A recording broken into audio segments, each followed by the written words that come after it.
چلتی پھرتی ہوئی آنکھوں سے اذاں دیکھی ہے، میں نے جنت تو نہیں دیکھی ہے، ماں دیکھی ہے۔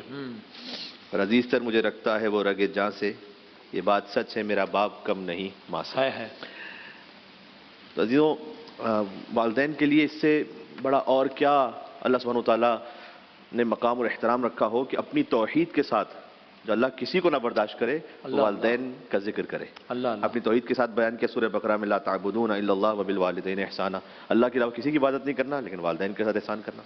وبالوالدین انفاقہ نہیں کہا کہ والدین کو خالی پیسے دے دینا، بعض لوگ سمجھتے ہیں کہ ہم نے یہ کر دیا تو بس ڈیوٹی پوری ہو گئی، یہ ایک حصہ ہو سکتا ہے جب انہیں ضرورت ہے، بلکہ اس سے پہلے ہی خدا ان کی خدمت میں پیش کر دی، جو ہمارے پاس ہے وہ سب کچھ ان کی وجہ سے۔ لیکن کبھی والدین آپ سے فائنینشیل تقاضا نہیں کر رہے ہوتے، وہ آپ سے وقت مانگتے ہیں کہ آپ ان کے ساتھ 5 منٹ بیٹھیں، 10 منٹ بیٹھیں، آدھا گھنٹہ بیٹھیں، یہ ان کو ضرورت ہوتی ہے، خاص طور پر جس ایج خاص میں وہ پہنچ جائیں تو اس میں ضرورت ہوتی ہے۔ تو ایک توحید کے ساتھ ذکر کیا، دوسرا اپنے شکر کے ساتھ ذکر کیا، انشکر لی ولے والدیک، میرا شکر کرو اور والدین کا۔ اللہ کتنی بڑی بات ہے، اللہ کہہ رہا ہے کہ میرا شکر کرو اور والدین کا شکر کرو۔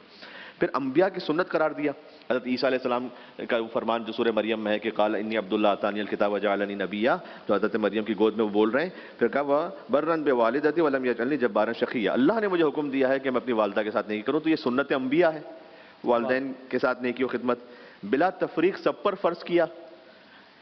حج صاحب استطاعت پر ہے، للہ الناس حج البیت من استطاع الیہ سبیلا، زکوٰۃ صاحب نصاب پر ہے، لیکن والدین کی خدمت کو بلا تفریق ووصینا الانسان بوالدیہ حسنا، ہم نے ہر انسان کو یہ وصیت کی ہے کہ والدین کے ساتھ نیکی کرے۔ تواضع کو ظاہر کرنے کا حکم دیا، ایک ہوتا ہے دل کی تواضع، لیکن کہا نہیں دل سے کام نہیں چلے گا، خالی تواضع کا اظہار کرو۔ وہ وخفض لہما جناح الذل من الرحمہ، اپنے کندھوں کو جھکاؤ یعنی ظاہر کرو، اس کا حکم دیا۔ آخرت میں ان کی مغفرت کا حکم دیا کہ وہ ان کے لیے دعا مانگو، ربنا اغفر لی ولوالدی وللمؤمنین یوم یقوم الحساب، اور دنیا میں ان پر رحمت کی دعا کا ذکر کا، وقل رب ارحمہما کما ربیانی صغیرا۔ تو 7 آیتیں میں نے پڑھ دی مختلف عنوانات سے، یہ اللہ سبحانہ وتعالیٰ نے ذکر فرمایا۔